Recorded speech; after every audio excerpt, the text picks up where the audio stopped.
Have you ever had someone say, "Hey, can I help you with this?" Or someone say, "Wow, you really go good today," or "I really think you did an amazing job on that," or "I'm really impressed with whatever," or "Would you like us to come and help with something?" Only to have you deflect. Have you ever done that before? Or is it just me? Do you have a hard time receiving from others? And if so, this is the right show for you, because today is my course correction. I found myself in a situation where, well, I broke a wrist and an ankle, and there's so many things that I can't do that I could do before. I was a lot more independent. But when people have reached out to help, I have that resistance come up. What is that all about? Well, today we're going to talk a little bit about giving and receiving. And is it the flow of abundance that we are stopping? There's a little bit of quiz here that you could evaluate what type of a giver you are. Anyway, today it's all about learning how to receive.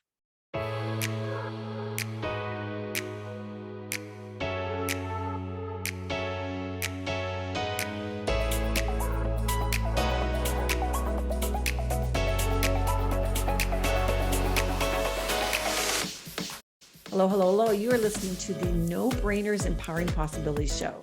These are dialogues of encouragement with fresh perspectives, invitations to ahas, a little bit of science, and a dash of behavioral psychology, and skills and tools that you can use right now. So if leveling up is on your radar, my friend, you are at the right show. I'm your host, Roseanne Marsh. I'm the author of the teen and the parent empowerment curriculum called Level Up Empowering Possibility. And you are listening to episode number 70, Receive with Open Arms. You know, there is a saying from Deepak Chopra, and I love it. And it says, the universe operates through dynamic exchange. Giving and receiving are different aspects of the flow of energy in the universe. And in our willingness to give that which we seek, we keep the abundance of the universe circulating in our lives. I think that's absolutely beautiful, because it's telling you that giving and receiving aren't two different things, but they're a part of a circle. And when we stop one area or don't participate in another, we stop the flow of abundance in our life. Now, what is abundance?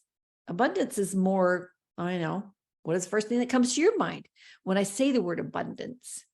Was it material wealth? Yeah, that's one of the first ones I would have thought of. But material wealth could be more than just monetary. It could also be like resources that we have. It could be opportunities. It could be comforts that are necessary to thrive. But abundance can also be emotional well-being. That's when we are able to experience the richness of that emotional landscape. There's so much for us to feel. Abundance can also be spiritual fulfillment.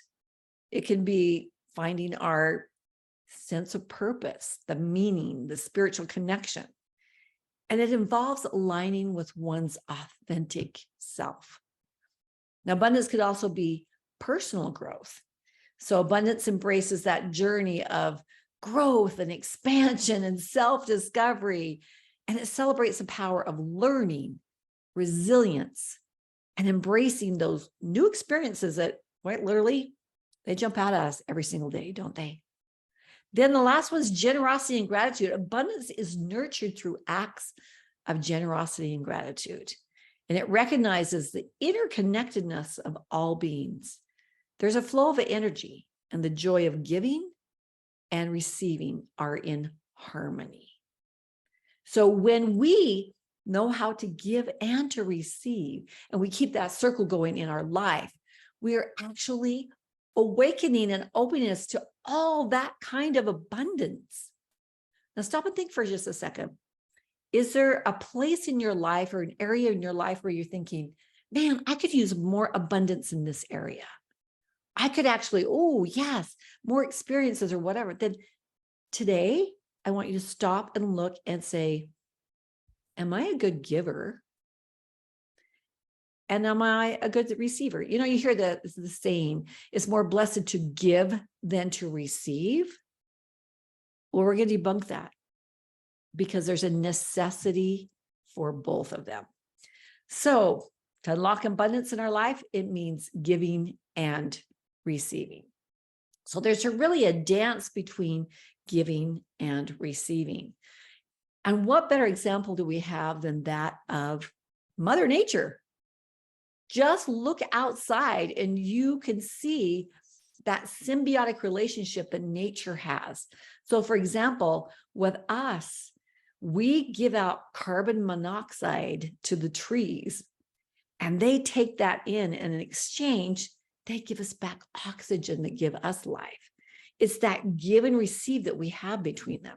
And then you look at insects. They receive the nectar from the flowers, and then they give the gift of pollination that just continues that relationship in nature. And that need for the ecosystem really needs that, right? To be able to thrive, there has to be that give and receive. And don't you ever find that it's totally fascinating that the ecosystem is so elaborate? Like, who thought up all this stuff? It's incredible, isn't it? But being a good giver and a receiver is really essential for our happiness and our well-being. Another example I love in nature is in Israel. Have any of you been to Israel?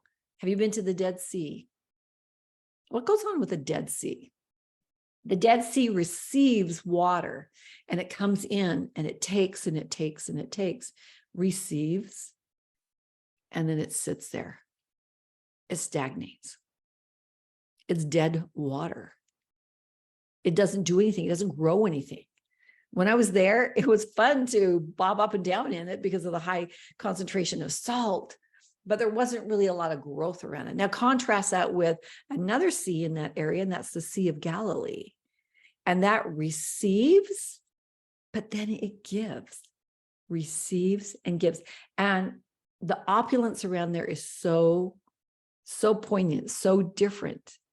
But it is the flow of the universe, right? It's that flow of giving and receiving.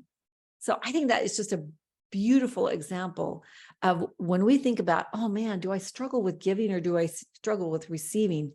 Why would that be important? And keep a visual mind of what is abundance to me and what abundance do I want? And therefore, if I correct that circle, what's the possibility of what could come into my life? So giving has an impact on our personal growth. We give for kindness. We give because we see a need. We give not because we need to be paid back.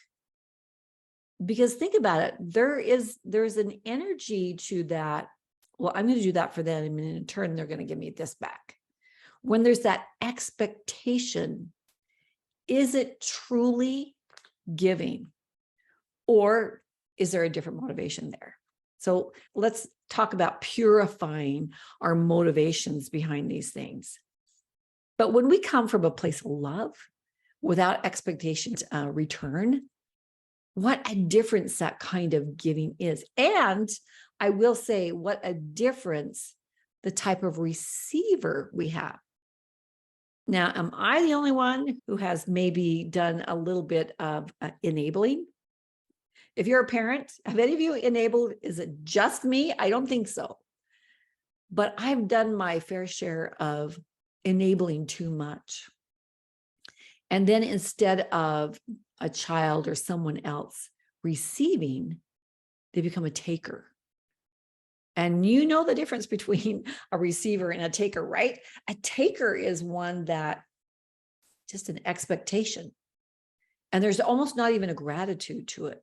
But when we come about things in love, with boundaries set and without an expectation, then there is so much that the receiver can give us in return. And mainly it's gratitude, right?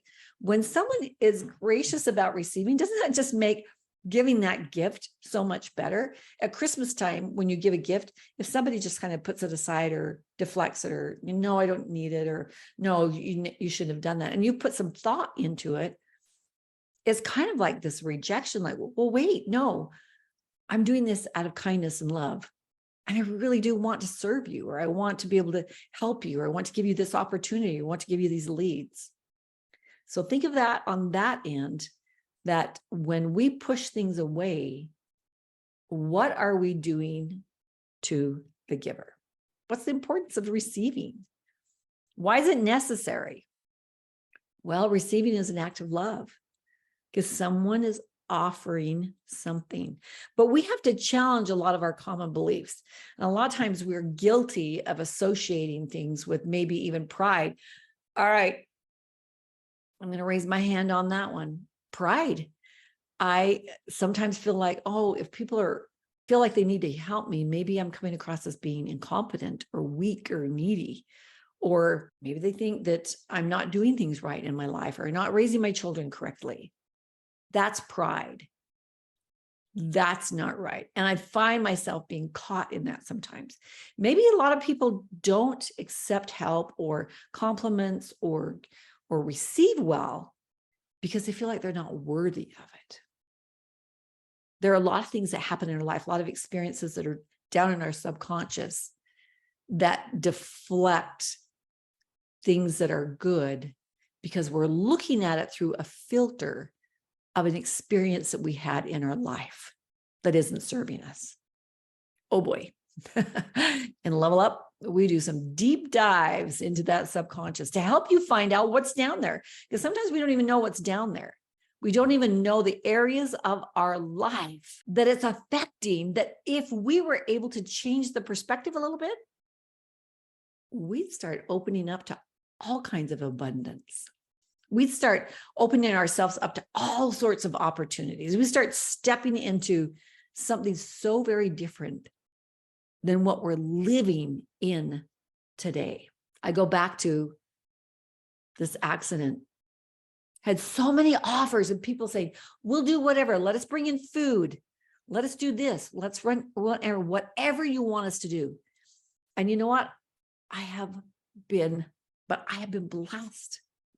I have been blessed with people around me who have just come out of the woodwork to help me in ways that I didn't even anticipate. But you know what? When they'd ask me, what do you need help with? The things I really needed help with, I didn't dare tell them. Do you hear yourself in any of this? Have you ever done that? Like, oh man, this is where I really need help, but yeah, I'll take the food. Or this is where I really would love someone to hold my hand, but I'm too embarrassed to let them know that I'm afraid to go for that job, whatever. This is what I'd love to do, but financially, I'm too afraid to ask for that loan. I mean, you plug in the scenario. I'm just throwing different examples out there, but you plug in, what is it that you have been afraid of asking for or accepting because either pride or not feeling worthy or having a filter of shame or whatever it is in our subconscious? We really need to evaluate what is stopping me from receiving these generous gifts from other people. What is stopping me from stopping their flow? Because it isn't just ours, it's theirs. When I stop mine, I stop their circle. There are times when I want to say, what I really need is help cleaning out parts of my house because I've been in the middle of doing that. And it's just stopped now for the last 3 weeks. And I really need that help because I have some deadlines. I really want to say I need some help with yard work, or I need help with, other things, but I honestly didn't want them to see my underbelly. I didn't want to be that vulnerable. Didn't want to seem like my life is a little bit out of control in certain areas, or I'm in the process. I started making a mess to be able to organize, and I got caught in that mess when the accident happened. Now I'm understanding. I'm stopping my circle, my flow, and I'm stopping theirs. So are you a good receiver? Let's find out now. I'm going to give you a little bit of quiz and ask you some questions. And I want you to really self-reflect on the answers to these. Really think about these, because again, this has to do with the abundance in your life. This is big. This isn't like, oh, I might offend somebody, so it's no big deal. This is the flow of the universe through your life. This is big. This is big. Okay, you ready? I'm going to give you 5 questions. Okay, 4. We'll make it easy on you. First one, how do you respond when someone gives you a compliment or praise? Okay, I know you can think right now about it. Do you graciously accept it and say thank you? Or do you deflect or downplay the compliment and maybe even dismiss it? That's the first one. Second one, when someone offers to help you, do you readily accept it? Or do you hesitate? Are you open to receiving this assistance when it's offered? Do you tend to feel uncomfortable or reluctant to accept that help? Now, the third one is, how do you react when someone gives you a gift or they do something nice for you? Are you able to receive the gift with gratitude and without feeling obligated to reciprocate immediately? Or do you find yourself feeling guilty or unsure of how to respond when someone does acts of kindness for you? Now, the fourth question, the last question I'm going to ask you, is you're evaluating your ability to receive. And that is, reflect on situations when someone has offered support. Now, whether that was emotional or practical, physical, financial, how do you typically respond to support? Are you open to receiving support and guidance when you're needed? Or do you find it challenging to ask for help or accept it when offered? So these are really help us to see what our behaviors are. Because when we look at our behaviors, we see the patterns that are in our life. And the patterns in our life, they bring in certain results. And so if you have certain results in your life that continue to surface, oh boy, and I'm calling myself out, because absolutely this was like a slap in the face. Like when I thought, you know what?